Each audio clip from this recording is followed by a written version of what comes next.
दोस्तों आप सभी का वेलकम है एक बार फिर से आपके अपने इस YouTube चैनल मिनी माइंड पर।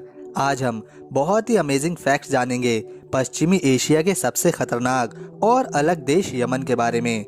यह देश सऊदी अरबिया के पास स्थित है, जिसे मिडिल ईस्ट का सबसे गरीब देश माना जाता है। यमन को दुनिया के सबसे खतरनाक देशों में गिना जाता है, जिसका कारण है कि इस देश में एक की जगह दो सरकारें काम करती हैं। इसके अलावा भी यहाँ काफी खतरनाक संगठन काम करते हैं। इस देश में एक दूसरे के संघर्ष की वजह से ही लाखों लोगों की जानें जा चुकी हैं। दोस्तों आज भी यमन में पुराने तौर तरीकों से ही शादी करी जाती है, जो सदियों से चली आ रही है। इस देश में सबसे लंबा शादी का उत्सव चलता है, जो लगातार 21 दिनों तक हो सकता है। यह मिडिल ईस्ट की एकमात्र ऐसी मुस्लिम कंट्री है जहां लोकतंत्र कायम है और यमन में किसी राजा या खलीफा का शासन नहीं चलता। यमन में काफी कट्टर तरीके से कानूनी व्यवस्था को बनाया गया है और इसी वजह से किसी भी समलैंगिक को मौत की सजा देना यहाँ आम बात है। इसके अलावा यमन में शराब पीना सख्त मना है,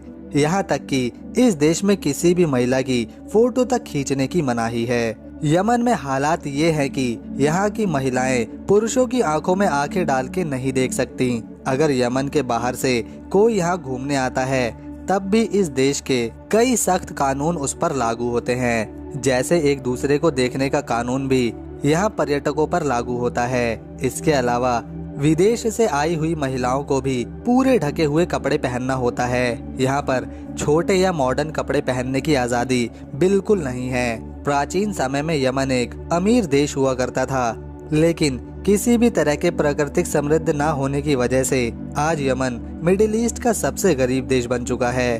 प्राचीन समय में इस देश यमन को मुस्लिम दुनिया का शिक्षा के क्षेत्र में सबसे बेहतरीन देश माना जाता था, लेकिन आज के समय में यहाँ की खुद की साक्षरता दर बहुत कम हो चुकी है। कुल आबादी का केवल 80% ही यहाँ पर लोग पढ़े लिखे होते हैं, जिनमें महिलाओं की संख्या पुरुषों में काफी कम होती है। सोलोमोन, जिसकी व्याख्या बाइबल के साथ कुरान में भी आती है, उनकी पत्नी अरानी शिबा का जन्म भी यमन में ही हुआ था। दोस्तों यमन मिडिल ईस्ट का एक ऐसा देश है जहाँ पर आबादी की वृद्धि अन्य मिडिल ईस्ट के देशों से काफी ज्यादा है। अगर यमन की ताज़ा जनगणना देखी जाए तो इस देश की कुल आबादी लगभग 3 करोड़ के लगभग है। साल 1967 में यमन को ब्रिटिश से आज़ादी मिलने के बाद इसे 2 गुटों में बांट दिया गया, जिसमें एक साउदर्न यमन बना जिसे सऊदी अरब सहयोग करता है, तथा एक नॉर्दर्न यमन बना जिसे ईरान सहयोग करता है। असल में नॉर्दर्न यमन के ज्यादातर लोग सुन्नी समुदाय के लोग हैं और साउदर्न यमन में शिया समुदाय के लोग रहते हैं। इसी वजह से यहाँ हमेशा विवाद ही रहता है। दोस्तों लेकिन साल 1990 के बाद दोनों गुटों को जोड़ दिया गया, पर फिर भी सऊदी अरबिया और ईरान की सहायता से युद्ध यहाँ पर चलता ही रहता है, जिसके चलते लाखों मासूम लोग हर साल अपनी जान गंवा देते हैं।